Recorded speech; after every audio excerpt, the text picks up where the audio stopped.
মজার কোনো সালাদের রেসিপি খুঁজছেন? তাহলে এই লাবগাই সালাদটা অবশ্যই ট্রাই করবেন আর খেয়ে আমার কথা মনে রাখবেন।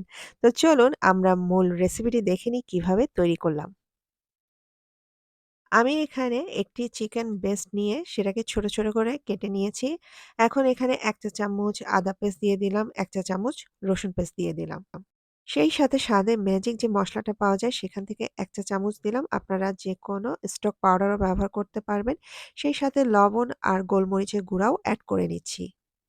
কর্নফ্লাওয়ার দিয়ে দিচ্ছি ৩ টেবিল চামচের মতো। তারপর সবগুলো ভালো করে মেখে নিয়ে ম্যারিনেট করে রেখে দিচ্ছি ০.৫ ঘন্টার জন্য। এই সালাদের জন্য একটি সস তৈরি করতে হবে। এজন্য বাটি দিয়ে সেখানে আমি প্রায় ৪ টেবিল চামচের মতো টক দই দিয়ে দিলাম। সেই সাথে দিয়ে দিচ্ছি টমেটো কেচাপ আর দিয়ে দিব হট চিলি সস। আপনারা যেকোনো হট চিলি সস ব্যবহার করতে পারবেন। মায়োনিজ দিয়ে দিচ্ছি পরিমাণ মতো। আর এখন দিয়ে দিচ্ছি লবণ খুবই সামান্য পরিমাণ আর দিয়ে দিচ্ছি গোলমরিচের গুঁড়ো।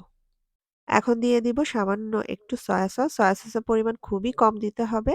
আর সেই সাথে দিয়ে দিচ্ছি চিনি। চিনির পরিমাণটা ২ টেবিল চামচ বা ১ টেবিল চামচ আপনারা স্বাদ মতো দিবেন। তবে এটাতে মিষ্টি হলেই বেশি ভালো লাগে খেতে। আর এখন আমি সবকিছু ভালো করে মিশিয়ে নিলাম। তারপর সামান্য একটু পানিও এড করে আবারও ভালো করে পুরো সসটা তৈরি করে নিচ্ছি। চুলার উপরে হাঁড়ি বসিয়ে এখন আমি ঘি দিয়ে দিলাম আর ঘিয়ের মধ্যে কিছু কাজু বাদাম এখন আমি টোস্ট করে নিব।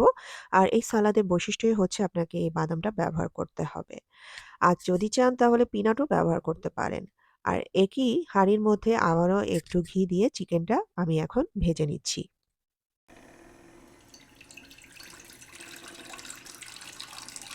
চিকেনটা ভাজা হয়ে গেলে এবার সালাডটা তৈরি করে নিব। যে সসটা তৈরি করেছিলাম সেই সস থেকে কিছুটা সস আমি একটু তুলে রেখেছি। এর মধ্যে এখন আমি ভাজা চিকেনটা দিয়ে দিচ্ছি। আর এখানে আছে অ্যাপেল, টমেটো, শসা আর গাজর এগুলাও আমি এখন এখানে দিয়ে দিচ্ছি। ঘিয়ে ভাজা কাজু বাদামটাও এখন দিয়ে দিচ্ছি। এরপরে সবকিছু মিশিয়ে নিলেই তৈরি হয়ে যাবে মজার লাবগাই সালাদ। এই সালাদটা এভাবেও খেতে পারেন। সেই সাথে আপনারা এক্সট্রা পাস্তা এড করে কোল্ড পাস্তার সালাদ হিসেবেও খেতে পারবেন। এই পাস্তাটা আমি জাস্ট লবণ আর গরম পানি দিয়ে সিদ্ধ করে এখন আমি এই সালাদটার সাথে মিশিয়ে নিচ্ছি।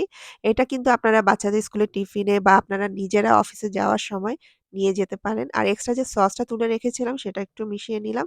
বাস আমার মজার লাবগাই সালাদ তৈরি। পাস্তা দিয়ে খান বা পাস্তা ছাড়াই খান, দুটোই অনেক মজার খেতে। তো বাসায় তৈরি করবেন আর আমাকে জানাবেন কেমন লেগেছে আপনাদের।